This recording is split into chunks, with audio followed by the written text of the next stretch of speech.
Budidaya ikan patin di kolam terpal.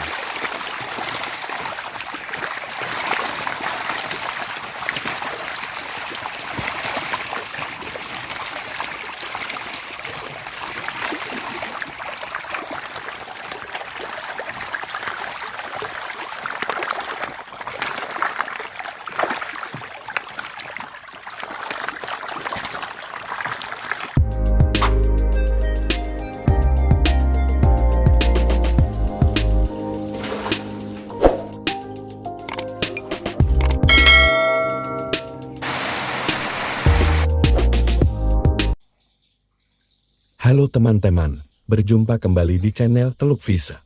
Untuk semua yang melihat video ini, bagaimana kabarnya hari ini? Semoga kita selalu sehat dan lancar rezekinya. Nah, pada video kali ini, kita akan membahas tentang budidaya ikan patin di kolam terpal. Skala rumahan yang dimana kita bisa memanfaatkan lahan sempit yang masih ada ruang untuk membuat kolam budidaya, baik itu kolam beton, kolam terpal maupun kolam tanah. Di sini saya menggunakan kolam terpal dengan kerangka kayu. Mungkin teman-teman di rumah bisa juga meniru kolam seperti saya ini. Oke, untuk awalan kita mau spill kolam terpalnya dulu. Di sini kolam terpalnya ukuran panjang 6 meter, lebar 3 meter dan tinggi terpal 1 meter. Bahan terpalnya saya menggunakan terpal Korea A20. Nah, untuk teman-teman yang baru mau memulai pelihara ikan patin, saksikan terus pembahasan video ini. Oke, mantap. Yang utama dalam budidaya, tentunya teman-teman harus memiliki kolam, yang dimana, jika sudah ada kolam tentunya itu, sangat memudahkan teman-teman untuk memulai budidaya ikan, khususnya ikan patin. Tinggal mengumpulkan niatnya saja, untuk memulai budidaya. Teman-teman juga harus memperhatikan ketersediaan sumber air yang akan digunakan dalam budidaya. Karena dalam waktu 2 minggu sekali biasanya, kita harus melakukan pergantian air kolam. Ini tergantung pantauan kita, apakah airnya sudah terlalu pekat, dan juga respon ikan di kolam. Mengapa air menjadi sangat penting? Karena air merupakan media utama dalam proses budidaya ikan. Seperti yang orang-orang katakan bahwa, dalam memelihara ikan justru yang utama, kita harus pelihara airnya. Mungkin yang menjadi pertanyaan teman-teman di rumah, apakah bisa ikan patin hidup di kolam tanpa aerasi atau aerator atau dengan air mengalir? Tentunya jawabannya bisa teman-teman, asalkan kita teliti dalam melihat kondisi air di kolam dan respon ikan.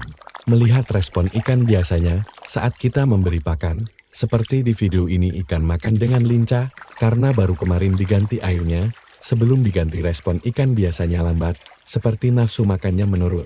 Nah itu bisa jadi tanda, kalau kualitas air di kolam perlu diganti separuh. Oke, sekarang kita bahas mengenai bibit.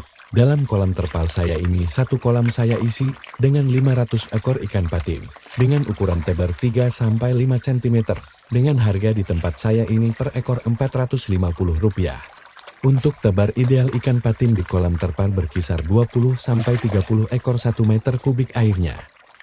Bagaimana cara menghitung kapasitas tebar yang ideal di kolam kita? Caranya sangat mudah teman-teman. Dengan rumus panjang kolam dikali lebar kolam dikali dengan ketinggian air di kolam budidaya kita.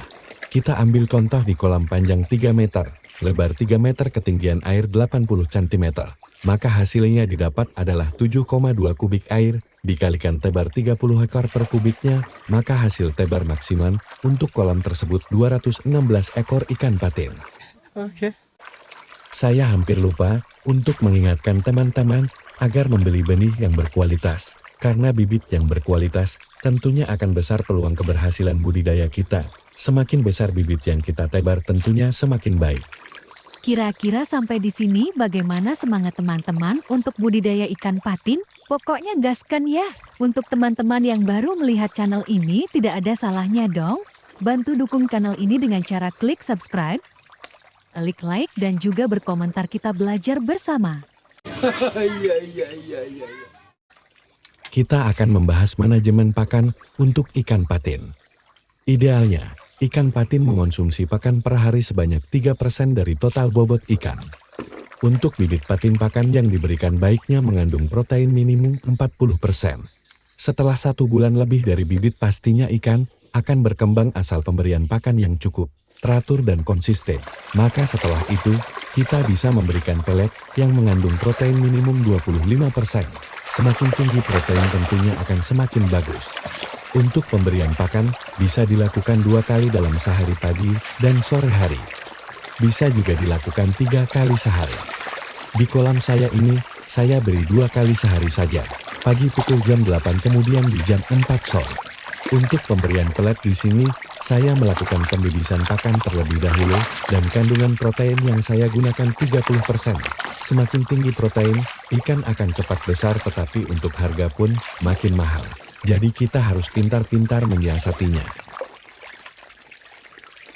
Oke, saya rasa cukup demikian beberapa poin penting dalam budidaya ikan patin di kolam terpal. Semoga yang menjadi pertanyaan teman-teman yang masih ragu dalam memulai pelihara ikan patin dapat terjawab dengan video kali ini.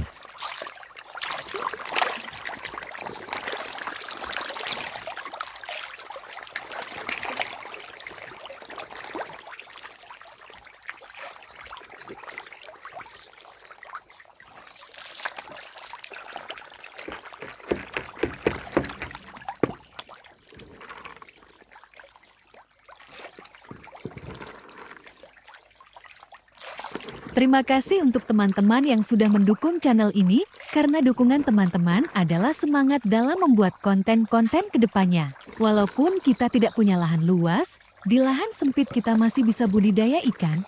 Semoga video kali ini menginspirasi dan bermanfaat untuk kita semua. Jangan lupa ngopi ya Mas Bro. Ayo mulai pelihara ikan konsumsi, selain dikonsumsi untuk keluarga di rumah. Bisa juga dijual kan lumayan. Auto cuan deh, hehehe.